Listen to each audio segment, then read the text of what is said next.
এবার সত্যি করে বলেন তো এরকম জিনিস আসে কিনা নামাজে? নামাজে দেখবেন যত আজগুবি, আপনার নামাজে মনে হবে আমি যদি বিল ক্লিন্টন হইতাম। আচ্ছা কি দরকার আছে আপনার এটা মনে হওয়ার? এইগুলা শয়তান আপনাকে নামাজে এরকম মনে করাবে। তো রাসূল আকরাম সাল্লাল্লাহু আলাইহি সাল্লাম বলেন শয়তান আজান শুনলে পালায়। তাহলে বলেন তো যে জিনিসের মাধ্যমে শয়তানকে দৌড়ের উপর রাখা যায় এই আমলটার নাম কি? আজান। সবাই বলেন এই আমলের নাম কি? তো আমরাও চাই না, আমরাও ইনশাল্লাহ একদিন আমাদের এই অস্ত্র দিয়া শয়তানকে দৌড়ের উপর রাখবো। কারা কারা চাই ইনশাল্লাহ? তাহলে অন্তত জীবনে একদিন হলে আজান দিন, যেন আপনার আজানে শয়তান দৌড়ের উপর থাকে। আল্লাহরে বলতে পারবে আল্লাহ ওরে একদিন দৌড়ের উপর আমি রাখছি। এখন কথা হলো শয়তান আজান শুনলে কেন পালায়? দুই কারণ। বলেন কয় কারণ? হ্যাঁ মনে রাখবেন। এক নাম্বার, শয়তান আজান শুনলে পালায় এই কারণে পালায় হাত্তা লা ইয়াশহাদা লিল মুআজ্জিন ইয়াউমাল কিয়ামাহ।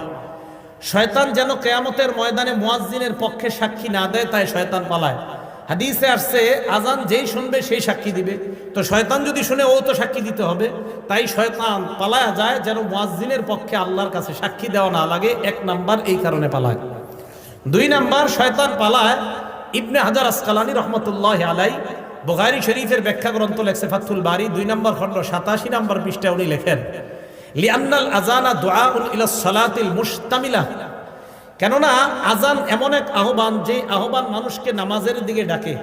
এমন নামাজ যেই নামাজ মুশতামিলাতুন আলাস সুজুদিল্লাযী আবাহ, যেই নামাজের মধ্যে সেজদা আছে, আর ওই সেজদা শয়তান অস্বীকার করেছে আল্লাহর সামনে।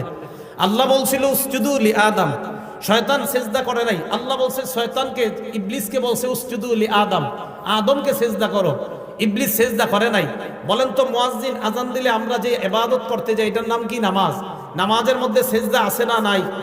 তো যেই নামাজে সেজদা আছে এমন নামাজের আহ্বান শয়তান এই জন্য শুনতে চায় না যে তোরা এমন এক কাজ করবি একটু করে সেজদা, যেই সেজদা অস্বীকার করার কারণে আল্লাহ আমারে জান্নাত থেকে বের করছে। আমি এমন আজান শুনতে চাই না, তাই শয়তান আজান শুনলে পালায়া যায় যেন ও আপনার আর আমার বন্ধু না হয়। কারণ ও তো সেজদা অস্বীকার করে, আমরা সেজদা স্বীকার করি। ও অস্বীকার করার জন্য পালায়া যায়। এই দুই কারণে শয়তান পালায়। এক নাম্বার, কিয়ামতের ময়দানে যেন সাক্ষী দেওয়া না লাগে।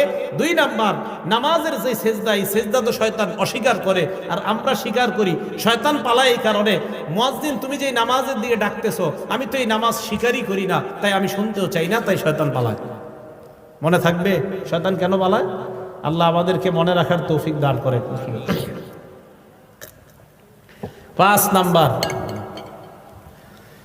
5 নাম্বারটা মন দিয়ে শুনেন। মুয়াজ্জিন সাহেবের আজান